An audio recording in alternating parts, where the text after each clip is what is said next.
from the cash value, which is just how much of the death benefit I can use at this point in time, right? Okay, so let me understand a little bit about. I took out a fake $50 bill here. Sure. Let me help me to understand the flexibility around when is this due, when do I have to pay it back, right? And then what happens when I pay it back? Where does it go, and so on and so forth. Help me understand that. Fantastic. So I was on the phone just yesterday with somebody who was wrapping their mind around premiums and buying death benefit. But what happens if I do take a policy loan, and what does that look like when I'm ready to make a loan repayment? How does that work? So here's what happens is when you access cash value, you're actually getting a loan from the company's general account. So you're leveraging the cash value that you have. They're giving you company money. So my money, company's money. Right. Your money keeps growing, compounding, Gotcha. uninterrupted, like we said. Gotcha. You're able to leverage the cash value that's built up in cup number 2, get access to company money for the things that you want to do. So let's say somebody like me, and this is my story, is, better part of a decade ago now. That's crazy to think about. Going on 9 years ago, my wife and I had tens of thousands of dollars of debt. So we did access cash value and got a policy loan in our very first month. We paid our premium, 30 days from paying that premium. We made a policy loan, started tackling the student loans, the credit cards, the car. We just worked up the line of our debts. So when, how, all those questions that you're asking about making a payment, well, who controlled that? I did. Here's one thing that's really beautiful about this relationship. When you pay premiums and you create this equity in cup number 2 based off of this future death benefit, what's the collateral in this equation? Well, the collateral is the future death benefit.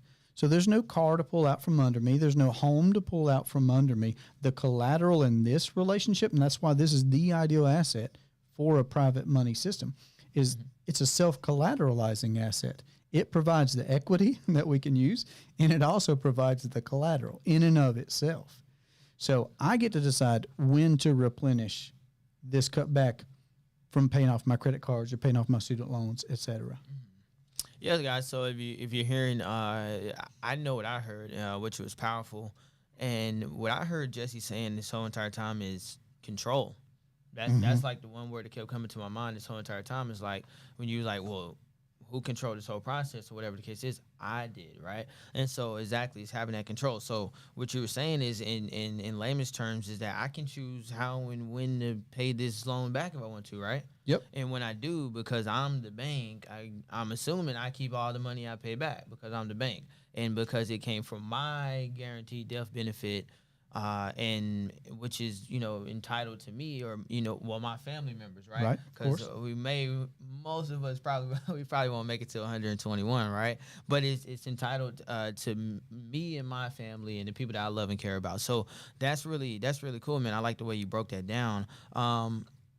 Another thing that I want to touch on is when you were saying a collateralized asset. Most assets don't simply just collateralize themselves. So I know some people look at like real estate and so on and so forth, and those can be collateralized, but they also too is I noticed a little bit of the difference here is if I pay a premium from day one, I have a substantially larger amount of money that is available in the event of my demise, right? Yes. Whereas if I buy a house or whatever the case is, I need to continuously pay on it and actually pay it off before I have ownership of that asset or whatever the case is. So this is immediate collateralization, and it collateralizes itself. Another thing too, I was looking at, I was like, well, dang, can't you take a loan and go buy real estate or get a rental property or something like that? So, that's not only is it a collateralized asset, it allows you to leverage it to buy other assets. Yeah, that's why we talk about this not as an investment. Insurance is not an investment. Whole life insurance is not an investment. Banking is not about investments. Can you make investments with a bank? Yes, absolutely. But we're talking about how you can have your own banking system, your own monetary system, so that you can do the things that you choose to do. And you're right in noticing the distinctions between, because there are real estate folks out there, and I've done a couple things in real estate. It's a lot of fun, and these ideas of equity and collateral, that's familiar with those folks. But of course, if you were to compare, and again, I'm not comparing investments, but the proper and the most ideal banking entity, could you access equity in a home? Sure, but what's that based off of? Well, it is based off of me continuing to make ongoing mortgage payments. Yep. It's based off of The what is the market doing today versus tomorrow Yeah, versus right. 10 years from now or 10, Yeah. who knows what that looks like when, and then of course you got to, It's not immediate either. no, When absolutely. I first bought my home, there's no equity because that's a part of the deal. It's just like a car or anything else. We kind of get that depreciating asset, and we don't start out with equity. We from where we bought the house, more likely we bought it at a market value, and now we have to wait for it to go beyond. We need the value Traditionally to go speaking, beyond for it to grow. for us to actually be able to borrow from it anyways. Whereas with the policy, from what you were telling me at least, is that I have control over it and I can borrow from my policy immediately. Right. And even let's say you had equity from day one, there's still these other factors of, is the bank going to let you jump through their hoops, pay them interest? I mean, will they even do business with you? And the whole point there is that they're controlling that relationship versus here, we own this, we operate this, we control this, we use this, and we are profitable from owning this banking system. Got it, man. Hey, that was you touched on a lot of great points there. And one thing I want to double back to is you were saying, well, here's what I did, me and my family, and where we started. So you started and you got the debt recapture, which I definitely want you to go into while we while we don't have anybody asking any questions right now. So what the debt recapture is knowing and understanding that you have that control, like you said, and you decided to take cash value loans. So you took from the cash value here, your money's still there growing and compounding, and you started to pay down on your debt. So tell me a little bit about what were some, like you said, it was student loans, and you had like a car note and so on and so forth. So, and you can even Let me show you some visuals. I like using visuals myself. Yeah, give us a little bit about your story personally as you go through this, and kind of let us know how can we use this policy to do some debt recapture. Right, for sure. So this is Jesse, 2016 Jesse. Okay, the student loans, and with me saying 2016, you gotta know that I'd been out of college since 2007. So I'd been doing the traditional, conventional way of paying off things. And it can almost make you sick to realize how much money has left your hands forever, never to return. But either way, here's where we were. We had, about $50,000 worth of car note and student loans and credit cards and everything else. And if I put a timeline to it, I could say, well, what got us there was ignoring one of the key fundamental principles about this whole concept of becoming your own banker, which is Parkinson's law, beating Parkinson's, which is the tendency to spend all that we earn. Give me an example of Parkinson's. Right. So folks get paid on Friday lots of times, and we may have experienced what it's like. Well, okay, we got paid this Friday, but by Wednesday, Thursday, and next week, we're trying to stretch ourselves to make it to that next payday because we've spent it all. So even as we get more money, our expenses rise to meet the amount that we now make. So if I went from $50,000 to $60,000, maybe I went and got a new car note or something like that, where, like you said, we have a tendency to spend all of what we make instead of us saying, well, now that I have extra, this a little bit more cushion or room, let me take that and do something like you were talking about with the policy. It's an asset. We can buy assets and income producing assets or cash flow assets or something that puts us ahead rather than sets us back even further. Versus more liabilities. Right. Got it. So that's what we had done, obviously. I mean, that's how we got to, $48,000 in debt was we were just spending what we were earning. Okay, cool. So you were kind of like, man, we'll make at some point in time, we'll make some money. Things will get better. Right. Let's go ahead and get this car. Let's get the strollers. Let's get all this stuff now. And then, at some point in time, you said strollers like my life or something. Hey, 3 kids now. You're right. You're right. Kids, right. That's right. We're trying to grow as a family. We'll be able to make up for this at some point in time in the future, right? And I think it's for all of us though, right? Because we have something that we want to finance now, and it's like even some stuff you need it right then and there. Like once you have a child, you kind of need the stuff that you need right then and there. Your child is, especially children, are not. I don't have any, but I know enough to know that they're not too patient.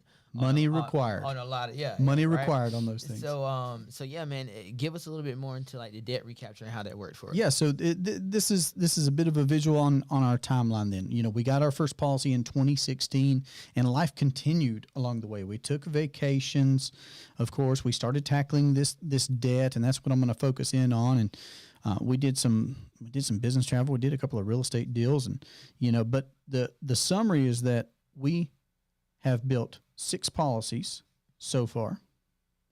Is that me getting a question? How difficult is it? I was just about, I didn't want to knock you off here. No, that's okay. I just seen it come through as well. So how difficult is it inside the underwriting process for a whole life policy? You want to go ahead and tackle that? But great question. Yeah, that's essentially what I would say is step 3 in our process. 2 through 3. You're doing the paperwork. So after we've had our consultation call and we submit your case, you're just answering emails and phone calls to do the paperwork with our paperwork team. And then the next step, the third step, is going to be the medical. So you just get to schedule that at your convenience. We send somebody to you, cost you nothing out of pocket. They'll have you stand on a scale, ask you about your medications, pee in a cup, draw a little blood, all the medical things. They do that, your lunch break at work or at home or whatever's convenient for you. Whatever fits you. I'll even tag along on that as well. And I'll say that it's important to understand that it's just insurance on a body. So even yourself, like Jesse, you own policies on your children, right? Mm-hmm. All of them. You're the owner of the policy, though. You control the banking aspects of that policy, even though the insurance is on their body. Yep. So if you're someone that maybe you have a health record or you have some history that you might be worried about, so and I appreciate the comment, Nelson Hollins out there on YouTube, man. We definitely appreciate you tuning in and listening and learning. So if you're an individual yourself, and of course we don't want this to be the case for you, but if you need to put the policy on another person's body, and you still be the owner and you still be the banker on that policy, that is possible. But the underwriting is not anything harder than, I would say, a regular routine physical. Yeah. Basically, right? Yeah. Let's check your blood pressure. Let's see how old you are. Ask you a couple questions. Do you smoke? Do you drink? So on and so forth. But there's, outside of some health, particular health issues, it would be something more serious that kind of actually disapproves you for the policy or makes it to where you need to put it on someone else. But that's a really good question, man. Yeah, I'll say this. I mean, I'm not super excited when it's time to go to the dentist or the doctor, but that's the one visit that I'm actually excited about because it means I'm getting a new branch essentially to my financial system. Exactly, right. And the only part I didn't like about it was the giving the blood part. I almost pass out every time. Let's see. Well, I understand that too. It's no fun to fast ahead of time, but which insurance companies I got allow you to borrow? Let's see here. Yeah. You want me to read it? I got you. In so 1 year when insurance instead companies of 2 allow you to years. borrow Great. against your whole life policy insurance inside of year 1 instead of 2 years. So yeah, it is about normally 2 to 3 years or even 3 to 5 more of what it is. And that is With traditional life Yeah, insurance. exactly. So I think it's Don Teasy. 22, man. So I'm assuming your name might be Dante. So Dante, that's what I'm gonna call you at least. Hopefully that's right. Dante, Jesse has the answer for you here.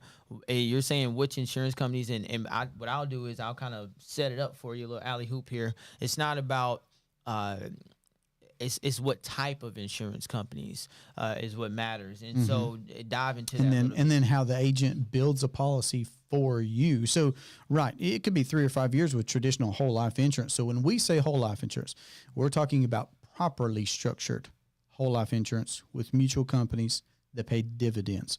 So when I got my very first policy, I accessed capital from that policy in 30 days.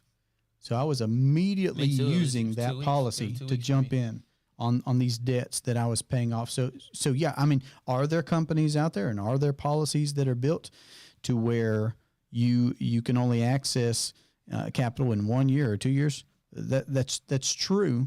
Looks like Dante saying, yeah, you are correct. Okay. That's great. Yeah, you're That's right, great. man. Fantastic. Thanks for the question and thanks for confirming that for Robert. But we build policies where you can immediately access capital for the things that you plan to do in life. Not 1 year, not 2 years. Now, there are some folks that want to wait because they have longer range plans. They don't have an immediate need. Me, I needed to be able to get to the money right away because I had goals to start hitting. Now, Jesse, I can get in touch with you. So if I if I go through the process of clicking the link and scheduling a consultation, I could, possibly get yourself or someone here on the Cash Compound team that can help me through the whole entire process of actually getting a policy set up and designed for banking with a mutual company. That's right. So that's I don't got to figure it all out by myself. No, that's something that we offer for free ourselves. So we, I have no idea. I'm confused right now. Very. Okay. Yeah, go ahead. Will, if you can help me with the tech, that'd be. I got you. That'd be appreciated. Keep going for me. Keep going. Yeah. So when you have a consultation call with us, and it's very likely to have many. I mean, what I go for as a goal with my first consultation call with a client is I actually want a second phone call because they're just getting their first string of questions out of the way. They're just getting those preliminary questions answered, and you walk away with more information. And, my goal is for us to have a second consultation call and for you to dive in on the book that you hear us talking about, Becoming Your Own Banker by R. Nelson Nash, diving in on our YouTube channel some more and such to learn more about how this could best fit into your particular situation. But that's what our consultation calls are about. It's a free consultation. You can call us once, twice, 3 times. We can have those calls. I'm still tripping over like what's going on. I'm thoroughly confused. I'm lost on a lot of these tech issues. I'm thoroughly confused what's going on today. What I will say is this: I guess somebody trying to keep us on our toes over here. So yeah, Dante, that is the answer to the question, man. Is that great question first and foremost, and secondly is that you can get some help. We can walk you through the process of getting started with becoming your own banker. If you would, Jesse, you got your timeline here. Give us, I guess we can let's go into, give us some more of that debt recapture. Sure. So I was just trying to give everybody a snapshot of my first 5 years. Obviously, we've been doing more since then. But in 2016, when we implemented this debt recapture, I had to begin to question a lot of the things that I thought that I knew. And I love this quote from Will Rogers. He actually says, the problem in America isn't so much what people don't know. I mean, there are plenty of things we don't know, right? We don't know everything. Yeah. But it's what we think we know that just ain't so. And there are plenty of financial talking heads out there. We're just inundated with propaganda. So I had to learn to think differently about my debt. Sure, did I want to pay it off? Yes, but I began to see here the opportunity to not only pay it off, but to get the money back. There's a cool exercise that I like to go through right here. But if you want me to jump to the numbers, I'll show you that unless we have further questions. Let's see. Yeah, so and let me lay a premise on that. So Dante, I do see some questions here. We're about to answer those questions right now. Let me lay a premise, and then I'm gonna phrase your question up for Jesse to answer it for you. So what Jesse was talking about just now, just in case, so you know if you're just coming in, I don't want you to be lost. We put in a premium deposit. We chose how much we wanted to pay. That number stayed the same. He answered that earlier. And then from there, it produced a death benefit that also gave us cash value, which is how much we can spend from that death benefit at that point in time in our life. And from there, Jesse, what he was talking about is what him and his family were doing was taking these loans, putting it towards the debts that they had. And then from there, when they paid those debts off, they had the ability, because they were their own bank, to put this money back in here and keep all the money that they paid back. So, cool beans. Let's get into, I got some questions for you here, Jesse. Let's see here. We have, I think it might be. One person's asking, can my daughter do a direct transfer to avoid any fees? I was trying to get the name down, but I don't think I got it. Good on you. It might be Meximil. Can my daughter, like you were saying, can my daughter do a direct transfer in order to avoid my fees? So I'm not sure exactly what you're trying to transfer from, but we will say. Okay, she said has a 401k that got bought out by somebody else. Okay. Yeah. So yeah, it wouldn't be. And I guess I can kind of speak to this a little bit. Sure. It's not a rollover scenario. Okay. So you can take money out of your 401k. Just understand the taxes and fees and different things associated with that. That's a personal decision that you would have to make. Of course, we don't financially advise individuals. We're just educating you and letting you know what's possible with your finances. So your daughter could take money out of their 401k. A lot of people do to put into their own banking policy where they have a little bit more control, and they're able to utilize that a little bit better. Now Dante says here, I have a policy through my credit union, but I have to wait 2 years until I can borrow against it, but I need a policy where I can borrow money immediately from. Yep. I mean, my credit union offers policies as well. You know, they're just looking to offer services, make some sales, and that's fine. It's great. They fill a certain spot in the financial world, right? But what we're doing here is, yes, we're building policies that you can use for the things that you want to finance in life. So we'd be happy to have a discussion about where you're at currently financially, where you want to go, how you see yourself using a policy, and we can speed up your learning curve on how to do that. All right. Thank you, Will, for making those comments bigger. That is helpful. He was testing out our eyesight in here. Okay.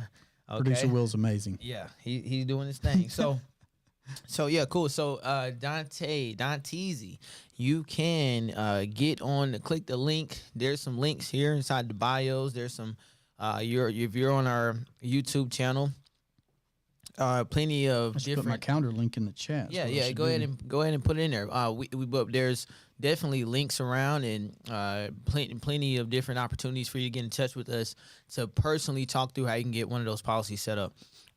So, she said, okay, yeah, thank you, yeah, thank you for asking your question, and continue to ask any questions that you might have. You know what I was thinking about that Meximelt 444 question where she said, okay, my bad, that was a 401k that was bought out by so and so. See, that's what's happening in the here's my thoughts. That's what's happening in the conventional financial world is we're just trusting our money with certain people or certain companies or certain concepts, and we're abdicating our responsibilities to other people, but we're also missing out on the profitability that we have with control. Like everything that we've talked about right here about controlling your own private money system, because we don't know what the wide world is going to do. But when it comes to privately owned assets, who controls it? We do. So I feel for you. I mean, like you said, we're not making an investment, but could you control some company buying something out? Give me a little bit of the differences here. I don't hear a lot of people saying they're recapturing their debt with a 401k or buying houses and cars. Because the whole paradigm there is set it and forget it. It's put aside a generous portion of your cash flow now and for the next 20, 30, 40 years, whatever that happens to be. Lock that away. Don't touch it. Just hope. So what are the key, just trust to Jesse, averages. What are the key differences with my policy versus the 401k? Why would I might allocate less to my 401k or decide to at least put money inside my banking system before maybe putting money into my 401k? What are some key differences here?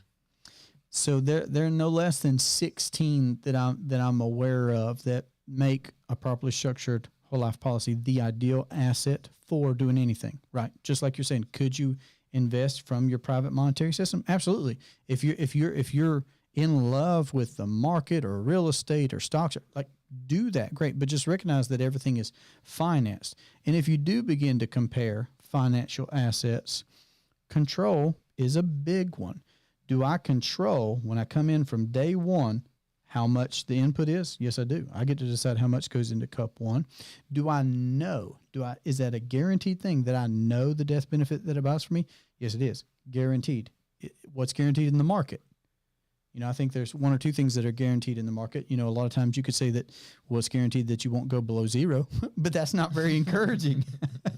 Is it guaranteed the cash value that's going to be created by the premiums that I choose to pay? Yes, it is. That's also guaranteed. And then I can enjoy a dividend on top of that? Oh, my goodness. Well, I got a surprise for you. It is guaranteed that you can go. It's possible to go below zero.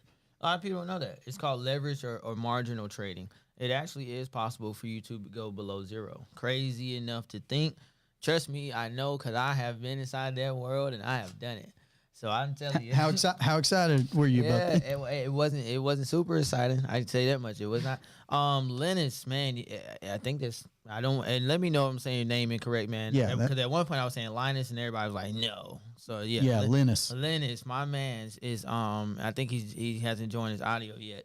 Fantastic. But Lennox hops on here, man, and actually, Lennox he helps out on the paperwork side of things, and Yep. interestingly enough, I don't see a lot of people from that's on the inner parts of that. They don't normally hop on these, but it seems like Lennox has he's He has been intrigued here and recently. yeah.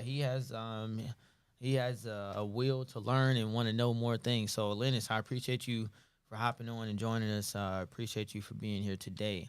So yeah, give us a little bit into the if you could with the debt recapture. Yeah, man. Dive back into that a little bit. Make sure you're sharing your screen here. I think you should. Yeah, we're good. Go ahead. Yeah, let me get it full screen though if I haven't done that yet. So there's a cool exercise that I like to go through when it comes to thinking outside of the box. Essentially, Mhm.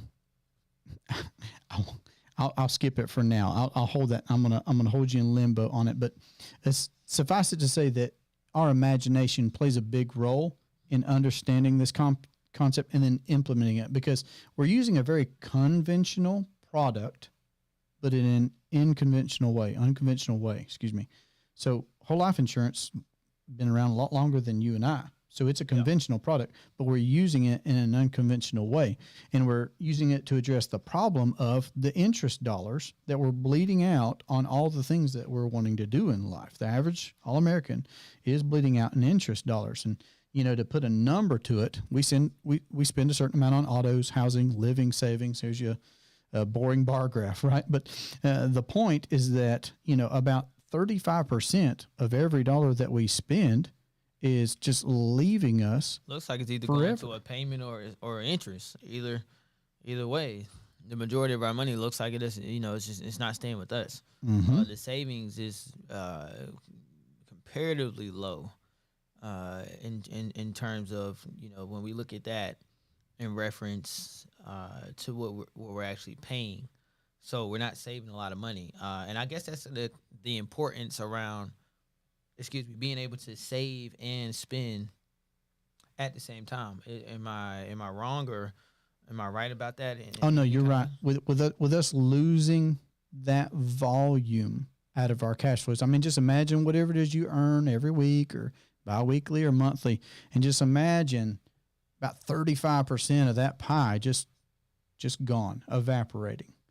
And it's for all the traditional things. So again, college, vacations, our automobiles, recreational stuff, business equipment, weddings, homes, outdoors equipment, anything that you can think of. Remodeling the home. The infinite, right? So, okay, life insurance will always be safe from financial crisis because it's not tied to the stock market. So, I guess I can put it. I'm going to put a little bit in on this one. Go ahead. So, Dante, I agree. In large part of what you're saying, there is insurance policies that does take on risk with the market. So IULs, Index Universal Life, are big ones that everybody's talking about nowadays, and that's why we don't use them. So the insurance companies do have instruments and products that do correlate with the market, and insurance companies are in some way, shape, or form also tied to the regular banking legacy system as well. They let banks borrow money from them and so on and so forth. But what I will say, where you're absolutely right, is that a whole life policy is not set up or designed, and of course that's not how we do it. Especially, it's not set up and designed without you adding that feature for it to be based on market volatility. It's going to be a guaranteed interest rate, and you're guaranteed to have that growth on your money outside of whatever it is that happens with the market. What do you want to add with that? What sticks out to me is we've already talked about the nature of this contract, this policy, and how it has that guaranteed growth, guaranteed access to money.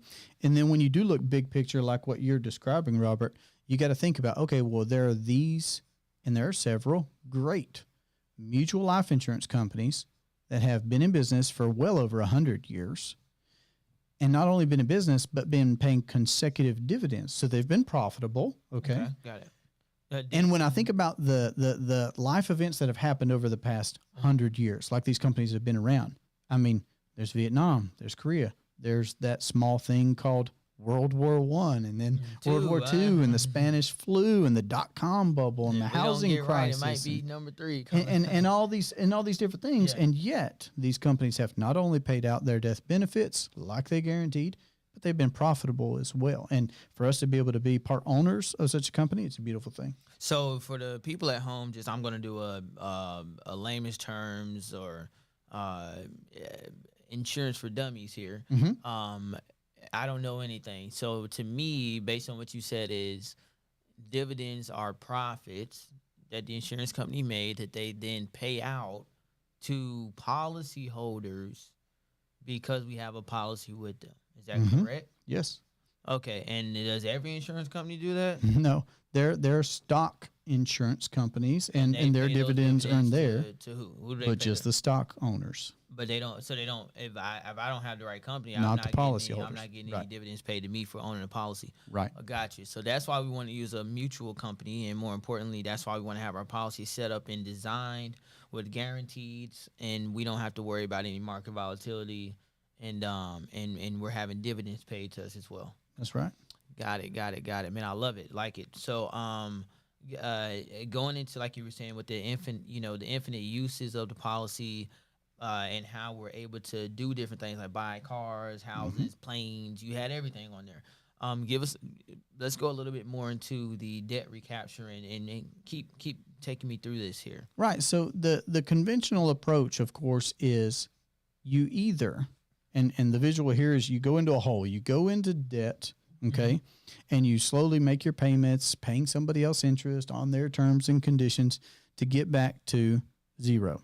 The other way of financing, okay, is you set aside money in a coffee can, in a hole in the yard, in a savings account or whatever. And when you have enough, you spend it all to go out and get that thing that you wanted. Okay. Those are the two conventional ways of financing. Well, to look at that visually, again, what does that create for somebody who's using the banks, the commercial banks, for the things they want to finance? It creates perpetual debt. Because think about this, so many times, somebody's had a car for a certain amount of time, and how often is that car turned back into the dealership and it's still not even paid off?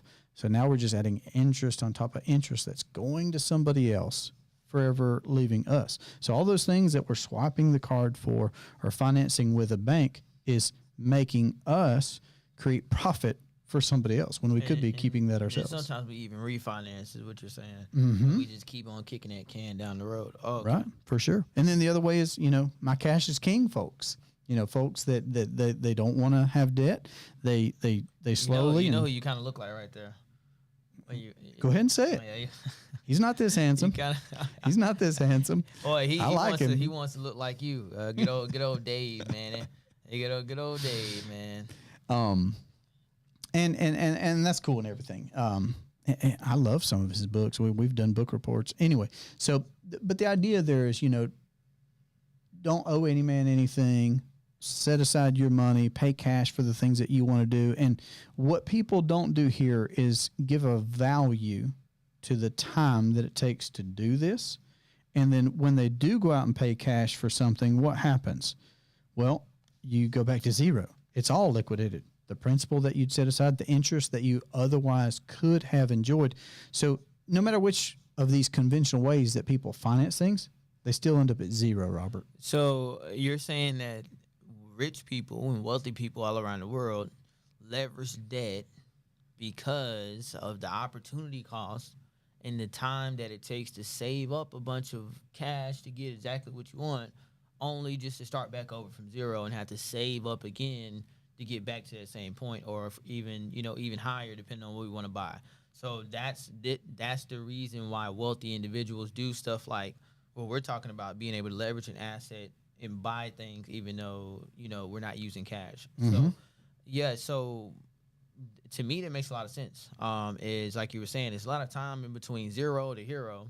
And you could be doing things in between that. And our policy allows us to save and spend at the exact same time. As the banking bros would say, it's the save and spend system. So keep going with this, man. And we'll see if we got some more questions or something like that pops up. What do you think about that picture right there? You were trying to say something about Dave Ramsey. There's my beans and rice photo. Yeah, man. Yeah. Yeah, get out of debt, Uh-huh. live debt free, and really harping on that. What we're Don't let saying me see is, you in a restaurant unless you're working there. yeah. So it's okay. So basically, it's okay for us to leverage debt. What we're focused on is leveraging our own debt to ourselves, and more importantly, is we want to, even if we're leveraging debt in general, is we want to be pretty smart about it. Good debt versus bad debt. Robert Kiyosaki talks about it all the time. Good debt buys assets and income producing assets, right? And then bad debt buys liabilities, buy things that reduce income and takes money out of our pockets, and it doesn't really add any value.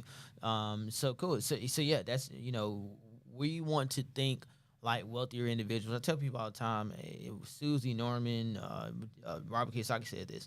Susie Norman, Dave Ramsey, and I'm in full agreement. Those types of individuals are what I call classes.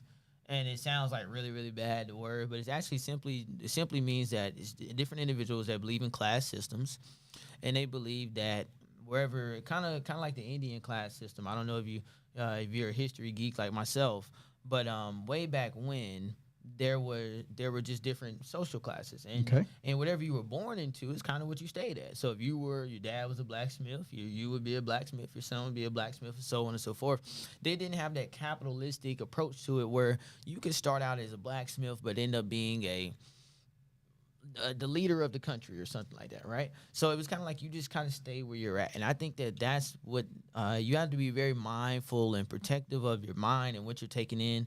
You need to emulate and imitate the people that you want to be like. I think that's very important. Sure. I think that Dave Ramsey and Susie Norman and different individuals like that take away the thinking process and the imagination, like you were talking about earlier, of individuals when they give them these types of speeches and lectures, because it says, hey, do you see what individuals that are very successful and have a lot of money do? You should not do that. You should do this because you're not them. Here's where you're at, Jesse. What if somebody told you a while ago, you don't need to be your own bank. You need to just save as much cash as possible and stay out of debt, pay down towards those debts, and whatever the case is.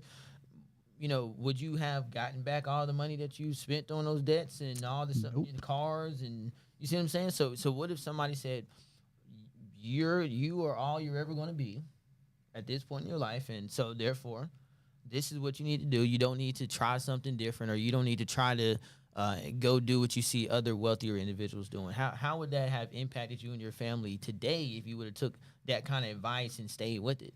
Tremendously. And that's why I can appreciate folks that tune in to information like this, because they're paying attention to one of those other key principles from Nash, who wrote the book Becoming Your Own Banker, when he said rethink your thinking, because there were those individuals saying those things in my life, on the radio, everywhere around us, saying, okay, do this, do that, do the other. Nobody was talking about you could be your own banker.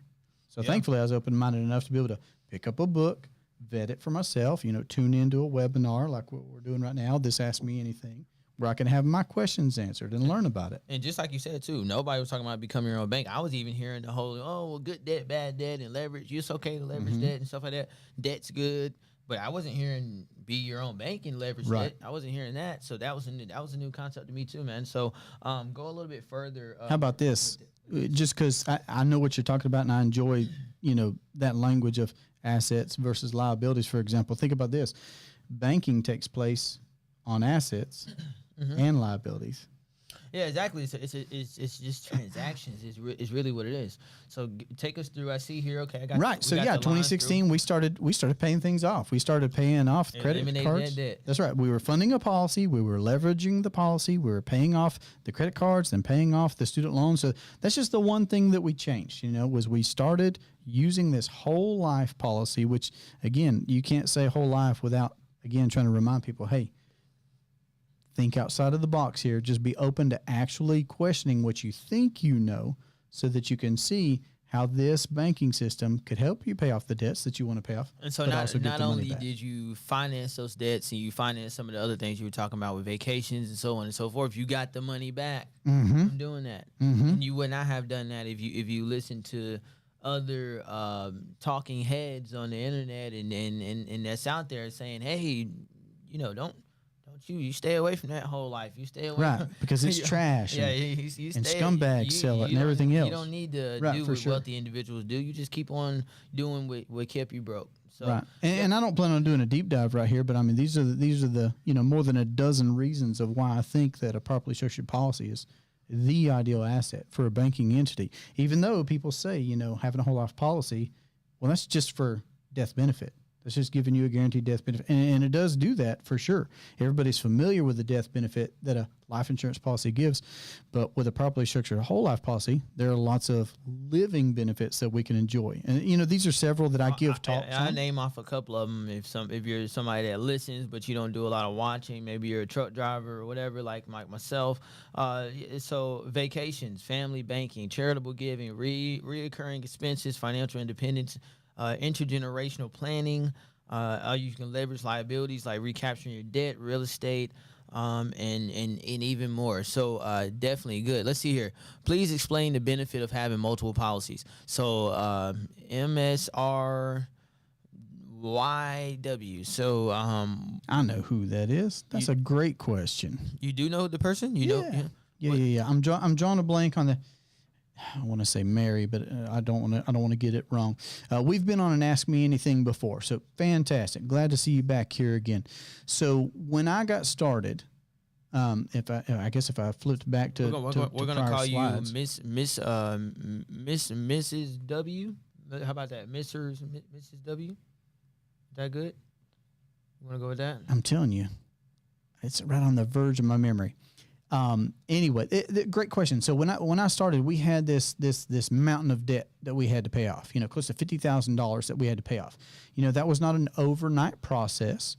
And could we have accomplished that goal with just one policy? Perhaps. It probably would have taken a bit longer than we would have wanted. So how it panned out in my household was, well, about 6 or 8 months down the road after paying off a good bit of debt, we realized, hey, you know what? It is time for us to consider getting another policy for two main reasons for us. One, it behooved us to have protection on my wife. We had a policy on me now. I had that guaranteed protection for the back end. And she's saying, hey, back to me, hey. Gotcha. And we needed that for my wife. So that just made sense. She's the other adult. We have children. Makes sense to have protection on her. We got one. So that's the first reason, right? Then the next reason is that we wanted to do other things in life too. We wanted to take a vacation that year. We wanted to do other stuff. So we still had this debt to tackle, which would have maybe taken longer than we would have wanted with just one policy. So we decided to get protection on my wife and start putting some more of our cash in that policy so we could get done with the debt quicker. We could finance family vacations and then lots of other fun things. Can I add a little bit in there? Yeah, please. So I heard two things here. Jesse said one was being adding protection to more than just one person in the family. Mm-hmm. So that's why we say a banking system. Think about banking systems. They have more than one branch, right? So more than one branch here. And an example of like a family banking system is not just having insurance on myself, but having it on my son or daughter and wife and so on and so forth, right? Another thing is expanding expenses. So one policy might not be enough to do exactly what it is that you want to do. If you want to buy a car, a house, a boat, right? Some of those bigger expenses in life, we might have to have more going in, right? More into the policy or banking system. So therefore it can produce more of a death benefit here. And then from there, the insurance company's giving us more of that death benefit and cash value that we can spend and use right away. The third thing I want to add on there is I want to talk about the fact that, think about this, every time you put in dollars, the system is going to grow and it's going to produce more and more of a larger death benefit. And with that larger death benefit comes more and more cash value, which is how much of the death benefit that we can use at any given time. That is more cash value, more cash from the death benefit that is available for us to use right now while we are alive. So people want to put in more and more into their system because they realize if I put in 25 cents today, I get a quarter. I put in 25 cents tomorrow, I get 50 cents. I put in 25 cents the next day, I get a 75 cent. I put in 25 cents the day after that, I get $1. Our system, even though we put the same premium in, it keeps growing our death benefit and we keep getting more and more cash that we can use, that cash value, which is just how much of that death benefit that we can use at that point in time. So I hope I'm not talking too fast here, but I want to land this plane and really bring it home for you that this is why we might want to get more policies. Another thing is keeping in mind only so much can go into premium. So what you'll see is individuals that put up to how much they can put in. So think about the cup setup and then the illustration that we're giving you here. Cups have a certain amount of volume that will fit into the cup, right? Yep. So if you over pour, if I pour too much into this cup, what's going to happen is it's going to overflow. And when it overflows, that's when we have to pay taxes. We have a tax-free system. We don't want to have to pay taxes. So what do? We get more cups. And what that looks like is all these dollars are not there anymore. We have a new fresh system where we can deposit more dollars into that system. So maybe my policy is kind of maxed out and I start a policy on my spouse. I have a fresh system. I put in more dollars, get more death benefit, and I have more cash value that I can borrow from. And every year, remember, like I said, because the cash value goes higher and higher and higher, all right, our policy's doing this. We get more and more cash value. We're getting more and more that we can spend. Death benefits going higher and higher and higher. Because of that, it makes it advantageous to then plant another seed. So if I plant a seed and the tree grows, I can use the pears or the apples or whatever grew on that tree, take the seeds out, and plant another tree. More. Right? So, if that's what farming and harvesting is understanding that we're not just going to do this one time. We're going to do it again because we know that it's profitable. We know that it is convenient, and more importantly, it's beneficial to continue that process, right? It gets better and better and better over time. So next question here is Nelson Hollins. Again, how do you pay back the loan on a whole life policy? We're going to answer that question using a 3-cup setup. So Nelson, you would have paid a premium into premium deposits that bought you a death benefit inside of your whole life policy designed for banking. It's a key emphasis on designed. A lot of people just get caught up on, well, whole life policy, got it. Nope. We need to have a mutual company. We need to have it designed the correct way. Myself, Jesse, that's why we're here talking to you, is because we help people do this every single day. You can borrow right away from the policy, so on and so forth. A bunch of the good features that we talk about, but it has to be designed the correct way. And so that's what we help people here at the Cash Compound and the Banking Bros. We help individuals get started with a policy just like that. So you have that death benefit, and now you're able to borrow from that death benefit right here. They're putting some cash here called cash value. And what you're saying is, when I take the cash value loan, when I go buy a house or a car, how do I go about paying it back? So, Jesse, how do I do that? Well, you're the one that's controlling it. Let me preface by saying. Okay. And you can pay it back when you're ready if you're using your policy. So I can just either call the insurance company and say, hey, draft this much out of my checking or savings to go back in the cash value. Fill the reservoir back. Okay. Yep. Or I could, we have online, basically like online online banking, access. Right? Yep. So that you could log in. They could, Nelson could just log into his own site here with One America and do it himself, right? Send a form. Got it. Oh, yeah. Cool, man. So, and when he does, it goes back towards what? Cash value. You're filling that back and up. Putting it back there, which means I can now do what? Spend it again. You can use it for the next thing on your list. Whenever I want to. And any interest that I would have paid on that loan, where does that go? Okay, premium deposits. And what do premiums buy us? More of everything.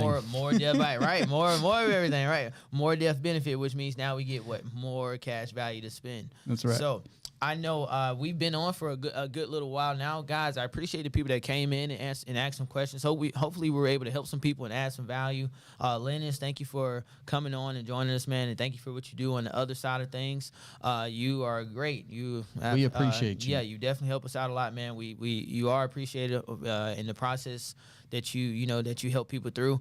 Thanks for the people that joined us on the YouTube. If you're seeing this later on, some skits or whatever on TikTok. Also the Facebook family and the Facebook group, guys, you stay in there and continue to ask questions and build and get to know people that's doing the same things you guys are doing. So Jesse, thank you for having me on. I'm happy I was able to moderate. My pleasure. Yeah, man. Thanks, man. I was Thanks super so much. happy. Thanks so much. I'm happy I was able to moderate and get some of your knowledge and I like the slides that you have, and I've even from you breaking it down, man, it reiterized some of the things I already knew. It helped me to realize, like I said, how I can myself. I'm an infinite banker. I need to be using it for more things than just what I use it for right now. So, thanks, man, for having me on, and I'm happy that we were able to add some value and help you guys out. So, until next time, We will see you guys at the Cash Compound for the Ask Me Anything next week. I think I got next week. Maybe. Awesome. Maybe. You can come join me if you're in the area, man. So Appreciate it. I appreciate you guys for tuning in, and we'll catch you on the next one. You're very welcome. Thanks for the questions.